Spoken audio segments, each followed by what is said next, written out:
આજે તો હવારમાં આવી ગયા સાળીમપુર. શું કે મિત્રો મોજમાં ને આજે હવારમાં થઈ ગયા બાબલા જેવા તૈયાર. કારણ કે આજે આપણે જવાનું હતું સાળીમપુર બધા ભાઈબંધો હારે. અમે બધા ભાઈબંધોએ હાલવાનું ચાલુ કરી દીધું ને ચાલુ કરી દીધી સ્ટેડિયમ હનુમાન ચાલીસા. જોઈ લો બધા કેવા બાબલા જેવો લાગુ છું ને સવારમાં જો.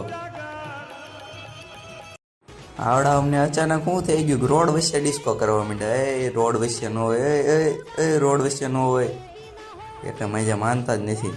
આ જેમિનીઓ જો મારો કન્ટેન્ટ બૂસ્ટ મારવા માંડ્યો, એ વિડીયો ઉતારવા માંડ્યો. એ વિડીયો બંધ કર ભાઈ, એ વિડીયો બંધ કર.